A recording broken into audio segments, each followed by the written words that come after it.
Alam namin once na pumasok kami dyan, hindi kami makakalabas. Gagawa sila ng reason, the flimsiest reason, para i-contempt kami at hindi kami magamit sa eleksyon, wala kaming boses sa eleksyon, hindi kami marinig ng mga tao, hindi kami makapagbigay ng aming mga obserbasyon, impormasyon at iba pang mga bagay na maaaring maging basihan ng maraming Pilipino na nakikinig sa aming mga platform. Mainit itong gagawing pagdinig ng Quadcom, ay Tricom, ha? Ha? Bukas na ito, February 4, mga kabunyog, mga kababayan. Ngayon ko lang nalaman, 40 pala, 40 pala ang pinatawag nitong Tricom na ito. Marami, lalo ng mga DDS, natakot. Napapanood ko sa mga vlogs ng mga DDS, nagtatalo sila kung a-attend o hindi. Kahit yung vlog nila Roque, napanood ko. Ha? Nagtatalo sila. A-attend ba tayo o hindi? Oh, ang sabi ng marami, hindi tayo a-attend. Ano, natakot yata tong mga DDS na to. Ha? Pero si Attorney Enzo Rec po, imbitado rin, ha? Imbitado tayo. Bilang resource person, ay, hindi ako natatakot yan. A-attend po tayo. A-attend po tayo. Bakit hindi tayo natatakot? Eh, hindi naman ako nagkakalat ng fake news. Eh. Hindi naman ako nagkakalat ng disinformation. Public figure ako, pero kailangan malaman ko, sapagkat dito lang may malis ka na eh. Ano yung panlilin lang na sinasabi mo rito? Marami na po kasi akong naging hindi ko ano yung particular na Ito pakikita ko sa iyo, ayan oh. Hindi ko po alam kung anong particular doon na actually po doon yata yan sa rally ng Iglesia ni Cristo. Walang kinalaman yung rally ng INC dito. Doon ko po kita, Honorable Congressman. Anong panlilin lang ginawa ko doon sa rally? Yung po yatang speech nyo doon sa speech. Hindi pa yata, kailangan siguruhin mo. Nagsalita ko doon, anong parte ng speech ko ang nilinlang ko ang mamamayang Pilipino? What we need in Congress is a person who has the highest level of comprehension and critical thinking skills. We don't need a lawmaker who is a lawyer, a person who is good in speaking and writing English. We don't want those kind of person. What we need is a person who has the highest level of comprehension and critical thinking skills. This is Professor Vincent Torre Bongolan, a data scientist by profession with more than 20 years of experience in technology and analytics. Pag-usapan natin at timbangin ang kasalukuyang nagaganap sa Kongreso ngayon. Alam naman po natin na tinatalakay ng Tricom ang social media. Inimbitahan po nila ang mahigit 40 na mga social media vloggers and influencers. At ang layunin po ng Tricom ay makalikom ng ilang information upang makapagbalangkas kung paano daw i-regulate ang paggamit at pagpo-post ng mga information sa social media. So, ito po ang dahilan kung bakit naumpisahan ko kung ano nga ba ang kailangan taglayin ng isang lawmaker. So what we need is someone who can brilliantly and intelligently evaluate different type of information. A person who can able to determine the motive and the intention of the information para nang sa gayon ay maging objective ang kanyang magiging assessment at maiwasan ang pagiging makapili o partisan o yung kakampihan. Okay? So, a person who can evaluate situations systematically. Ibig sabihin, kailangan natin ng lawmaker na mahusay pong mag-assess and evaluate ng mga sunod-sunod na mga pangyayari. Yung wala pong gap, wala pong lagtaw. Kung ano po yung pinangyarihan ng isang bagay, kailangan na pagdaanan po yung steps na yan. Kagaya na lamang ng pagkakaroon ng blanco doon sa bicameral committee report. Kailangan natin bilang isang lawmaker na mataas yung level natin, no, ng critical thinking. Bakit? Dumating po yung 2025 enrolled bill sa Office of the President. Wala na pong blanco, kompleto po ang nakalagay doon. Pinirmahan po ng Pangulo. Ngayon po, in-question ito ni dating Pangulong Rodrigo Roa Duterte kasama ni Congressman Isidro Ungab, Attorney Vic Del Rosario at Attorney Attorney Vic Rodriguez rather, at syempre Attorney Martin Delgra. So kinu-question po nila yung pinagdaanan ng General Appropriation Bill bago pinirmahan o bago dumating sa Office of the President. So, kailangan natin ng lawmaker, kongresista na maaaring mahusay sa pag-evaluate o pag-assess ng mga katulad na situation systematically. Okay? Dapat pinag-aralan nila, marunong mag-aral kung paano nga ba yung pinagdaanan noong General Appropriation Bill. Okay? So, kapag meron pong ganoong kakayahan ang isang lawmaker, madali po nilang ma-identify, no, ang mga butas sa isang pangyayari. And they can able to solve problems. Okay? So, mainit po na pinag-uusapan ngayon. Una, ay ang maanumalyang pagpirma ni Pangulong Ferdinand Romualdez Bongbong Marcos Jr. sa General Appropriation Bill. Dahil hindi daw po ito dumaan sa tamang proseso, sa legal na proseso.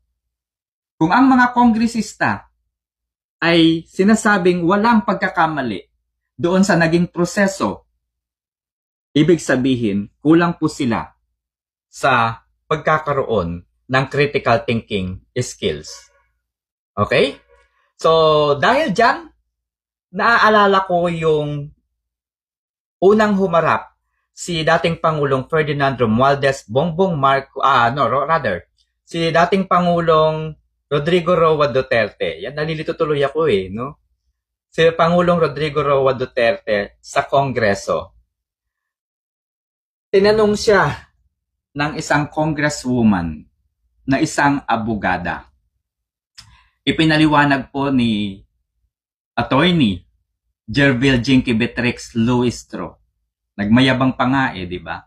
Sabi niya, Mr. President, may mga ganon-ganon pa siya. Sabi niya ganon, siguro naman, hindi mo kailangang, parang sabi niya ganon, if I remember, recall it, no? Sabi niya ganon, meron kang mga abogado dyan sa likod mo at kaya kanilang ipagtanggol at tulungan. No? Di ba yabang niya? Kasi siguro niya gusto niyang sabihin doon, abogada ako, ganyan, lagot ka sa akin. At dating Pangulong Duterte. Sabi niya, are you aware of the extrajudicial confession? Oo, sabi ni Attorney Rodrigo Roa Duterte. Must be, dapat yung mga elemento, binanggit ni Attorney Luistro, yung mga elemento, it must be voluntary, should have a sound body and mind, etc., etc. Diba, binanggit niya. Nakalimutan niya na siya ay nasa legislative department at ang ginagawa nila ay legislative inquiry. No? Nakalimutan niya, legislative inquiry yung ginagawa niya, hindi po judicial inquiry. Wala po siya sa judiciary. Nandun na nga sa term nandun na nga extrajudicial confession. Nandun na nga mismo extrajudicial confession. Andun na yung root word. Hindi nga root word yun Judicial, andun na mismo. Yung purpose ng elemento na kanyang binanggit, extrajudicial confession. Ibig sabihin, dapat yung tao na iniimbestigahan ay nasa korte, nasa judiciary, wala po sa legislative department of the government. Well, anyway, sa mga matatalino dyan, kung meron kayong kilalang abogado, tulungan po ninyo ako na ipaliwanag yung pagkakaiba o kung saan nga ba applicable itong extrajudicial confession na ito. Will it be applicable in the Congress or it is applicable in the judiciary during the investigation? Okay? So, yun po. Balik tayo dun sa focus natin. Tinawagan po, pinatawag ng Tri-Committee ang mga 40 vloggers. Siyempre, hindi umattend itong mga DDS vloggers. Kasama tayo dyan. Hindi tayo umattend. Dahil ang thinking natin and ang understanding natin is that tayo po ay patatahimikin. Isa-cite in contempt tayo when the answers that they want to hear from us is not aligned with their purpose. Ganun lang yung kadali. Kapag hindi nila gusto yung isasagot natin, gagawa sila ng paraan para ma-cite in contempt tayo. At kapag na-cite in contempt na tayo, we can never speak, talk, and express our opinions, our feedbacks sa nakikita natin. Hindi natin maipakikita ang suporta natin sa kandidato na sinusuportahan natin. Ibig sabihin, matatanggalan ng mga voice over si Vice President Sara Duterte. So, kahit maging magalang ang inimbitahang resource person, kahit sumunod ito doon sa patakaran na isinasagawa ng TRICOM, gagawa sila ng paraan upang ang invited resource person ay ma-cite in contempt. Kagaya na lamang po ni Attorney Zulaika Lopez, ang Chief of Staff ni Vice President Sara Duterte. Maayos sumagot, malumanay. But then again, the Congresswoman Franz Castro cited her in contempt. At ang worst pa nito ay tinangkang ilipat sa Women's Correctional. Doon sa kulungan na kung saan ang mga nandoon ay mga person who has a conviction. Ibig sabihin, mga nakasuhan na patunayang mayroong pagkakasala sa ating saligang batas. Yun po ang purpose. Now, kung ang sinasabi ni Congressman Ace Barbers, kaya binuo ang TRICOM ay para makapag-isip sila, makapagbalangkas po sila kung paano i-regulate ang tamang paggamit ng social media at maiwasan po yung pagpapakalat ng fake news. Meron na po tayong mga batas na nagpuprotekta sa pag-proliferate ng mga fake news. Nandyan po yung anti-cybercrime law noong 2012 na nagde-define po sa mga krimen kaugnay po sa online kumbaga online space or online world. So andyan na po yung identity theft, kung ano-ano pa pong related sa cyber libel. Nandyan din po yung Article 154, yung cyber, ano nga po ba yon, yung tinatawag nating cyber libel law, sa Article 154 of the Revised Penal Code. Meron na po tayong batas para dyan.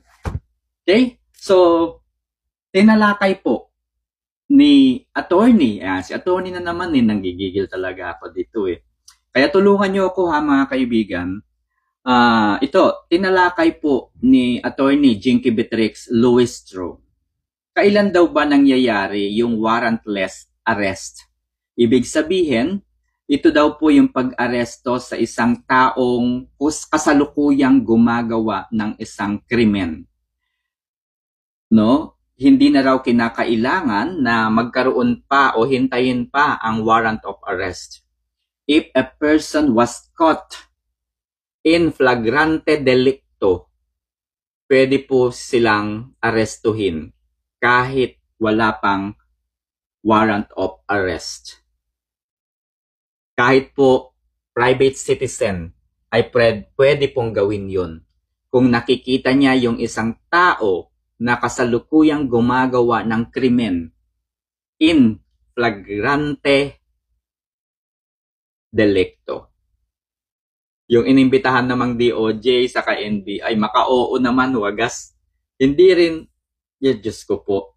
Okay pa nga yung sagot nung yung taga-NBI, kasi sabi niya, provided that the attribution is present. That is possible. Maganda pa yun, sinabi niya, may dagdag pa yung sa DOJ, oo, huhulihin, pwede. Diyos ko po, pag-aprobahan ka, huhulihin talaga kaagad. Okay guys, meron tayong nakalagay sa article, sa isang, ano ba yun? Sa Bill of Rights, ayun na lang, diretso na tayo. Sa Bill of Rights po natin, meron po tayo doong freedom of speech and freedom of expression. Freedom of speech, ito po yung kalayaan natin to voice out. Kalayaan natin sa pagsasalita. Ito po ay ginagarantiya ng ating konstitusyon para malaya po tayong mai-voice out ang ating nasa isipan, ang ating opinyon, ang ating nararamdaman. Kung nakikita natin na masyadong mapagmalabis ang nasa Kongreso, malaya po tayo na sila ay ating questionin sa nakikita nating hindi maganda. That is the right na ginagarantiya ng ating Constitution. Freedom of speech. Freedom of expression is also guaranteed by the Constitution. Halimbawa, meron tayong isang bagay na hindi sinusuportahan at talaga namang ayaw natin doon sa nakikita natin sa Kongreso ngayon. Ginigipit nila si Vice President Sara Duterte kahit wala naman silang matibay na ebidensya at basihan. Ginigisa nila yung mga resource person kahit walang kasalanan. Pinapahiya nila yung mga tao na wala namang kasalanan. Ang purpose lang naman nito ay legislative inquiry. Pero bakit kinakailangang ipahiya? No? Bakit kinakailangang kaladkarin ang buhay ng mga resource person? Cassandra Ong, Mayor Alice Guo. Bakit kinakailangang ipahiya, hungkatin yung kanyang personal na buhay? Where in fact, legislative inquiry lamang yung dapat gawin ng mga ito. So dahil nakikita ng taong bayan na hindi tama yung ginagawa ng Quadcom na yun, tayo po halimbawa, nagprotesta sa harap ng Malacanang. Nagprotesta, nagpunta tayo sa Mendiola. Nagsuot tayo ng mga damit na nakalagay doon, I condemn the Quadcom. Mga ganon. We have the freedom to express in the form of action, in the form of wearing things that is guaranteed by the Constitution. Okay. So, balik tayo doon sa pagpo-post ng mga fake news na sinasabi ni Attorney Jinky Beatrix Luistro. Dahil daw maraming mga vloggers ang nagpo-post sa kani-kanilang mga social media platforms without thinking of the outcome of the post. First and foremost, ini-a-apply ba dyan? Maaari ba dyan i-apply yung tinatawag nating warrantless arrest or citizen's arrest? Is it applicable? No. Bakit? Because you have to identify first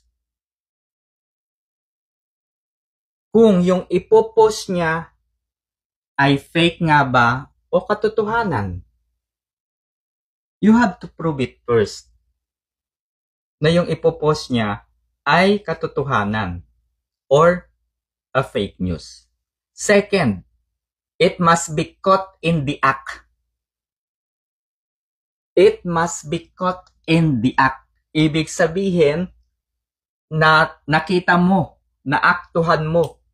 No, halimbawa, nandyan ako sa kalsada, nakita mo, nagpe-Facebook ako, meron akong pinupost. At alam mong yung ipopost ko is against the Quadcom, ganyan. Maaari ba akong hulihin? Una, kailangan mo munang mapatunayan na yung ipopost ko is fake. Second, dapat caught in the act. Andun na yung caught in the act eh. So, yan po yung requirements. And syempre, ito po yung pinakang matindi. Kapag ini-a-apply ang warrantless arrest, yung nature ng krimen ay iba po doon sa pagpo-post ng fake news kesa doon sa paggawa ng krimen. Magkaiba po yung nature nung dalawa.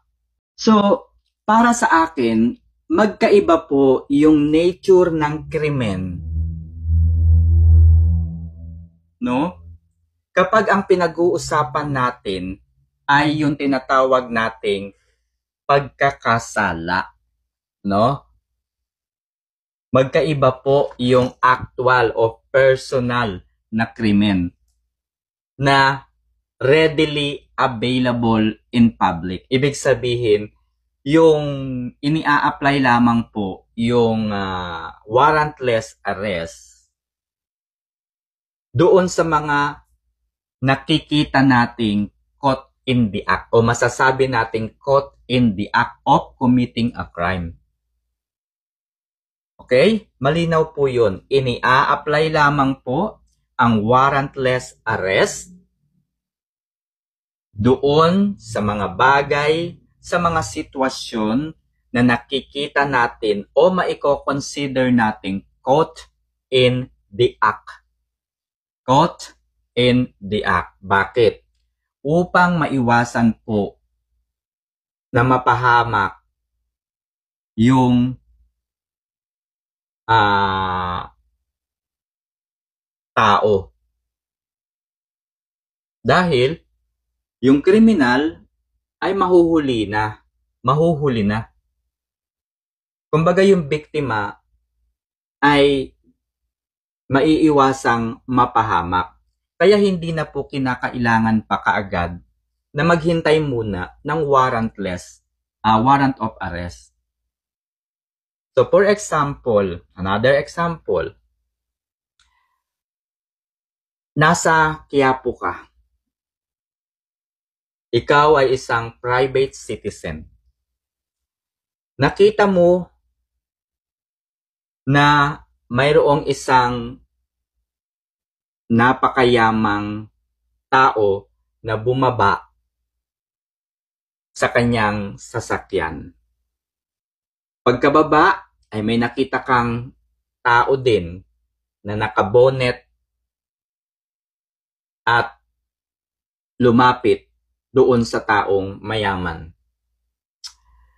Nandoon yung opportunity na maaaring kidnapper ito. So, upang hindi mapahamak itong mayamang tao, as a person, nakita mo caught in the act, huhulihin, isasakay na itong mayamang tao, pwede mong hulihin yung suspect na gagawa ng isang krimen. Medyo ano pa nga po yung example ko medyo malayo pa nga Dapat nga makita mong merong panaksak o sasaksakin yung mayaman. So, ganun po talaga ang batas natin. Kinakailangan, kumbaga sabi kasi ng professor ko nung kumukuha ako ng law, our law may be straightforward. No, it is harsh, but it is straightforward. So, kulang pa yung paliwanag ko, di ba? Dapat, kumbaga dapat mag-a-apply lang yung warrantless arrest. Kung nakita mo na tinututukan na yung tao, tapos para hindi na pumatuloy yung pananaksak niya dun sa mayaman, hulihin mo na. Tumawag ka na ng pulis na malapit doon o kung sino man, hulihin nyo na yung tao para hindi na mapahamak yung biktima. That is what we call warrantless arrest. When there is a situation caught in flagrante delicto. And hindi po applicable sa social media platforms ang doktrina na sinasabi mo, Attorney Jinky Beatrix Luistro. The doctrine of flagrante delicto cannot be applied to social media. Una, hindi mo naman maaaktuhan yung vlogger na magpo-post. Pangalawa, you have to identify first, you have to prove it first that the post or information being posted on the social media is fake news or not. Ngayon, kung ikaw, halimbawa, napanood kita sa TV, sabi mo, itinago mo yung asawa mo. May kasong rape. Napanood ko yun. Narinig ko yun. Kitang-kita ng aking mga mata. Nagkomento ako. Sabi ko sa aking social media account, how come that a lawyer like you, sa halip na ipagtanggol mo ang asawa mo sa korte, ilaban mo ito, lalo pat alam mo na fake at gawa-gawa lamang ng kanyang mga kalaban sa politika, yung kasong rape sa iyong asawa, di ba dapat mas confident ka na ipagtanggol ito, ipakita sa publiko na gawa-gawa lamang ito ng kanyang mga kalaban? In your case, itinago mo ito. And you are very proud of it. So, ang komento ko dito, mahinang klase kang abogada. Pangalawang komento ko dito, hindi mo kinilala ang due process ng ating saligang batas. Bilang isang abogada, alam mo na dapat laging dumadaan sa due process. Pero ikaw, hindi mo pinagtiwalaan ang due process of law. At dahil dyan, I can say that it can be a ground for disbarment. It can be a ground for disbarment. Nag-aral ka ng batas, hindi mo sinusunod ang batas. Ayaw mong sundin ang batas, tinago mo ang asawa mo. Diba? Ito po yung pwede nating i-link dun sa tinatawag nating betrayal of public trust. Kaya, yung impeachment complaint na isinampa ninyo kay Vice President Sara Duterte, ano po yung grounds ninyo sa kanya? Betrayal of public trust. Now tell me, what situation, what instances that the Vice President betrayed the public? Wala po akong nakikitang betrayal na ginawa si Vice President. In fact, if you go to the Commission on Audit, the Department of Education, during her time as a Secretary of DepEd, nakareceive po ng Most Trusted Government Agency Award o certificate ang DepEd. Di ba? Most trusted. Tapos, ang ground ninyo for impeachment is betrayal of public trust. Eh di ba nga, para sa akin, ikaw nga yung nag-betrayed ng tiwala ng tao. Kasi una, kongresista ka. Pero yung mga interpretation mo sa batas, hindi ko alam kung palpak o sinadya. O talagang iniaayon mo lamang doon sa iyong paniniwala o doon sa iyong kinakampihan. O malinformation ba tawag doon? I don't know. Panoorin ninyo yung sinabi ni Miss Malutikia. Hindi po yun misinformation, malinformation para sa akin. Kasi alam mo yung katotohanan pero minali mo para paniwalaan ka ng tao. It is the court to decide. Siyempre, abogada ka. So yung tiwala ko sa iyo bilang isang abogada, napakataas. Bilang isang public figure pa. Tapos ganyan yung iyong ipinakapakita sa publiko.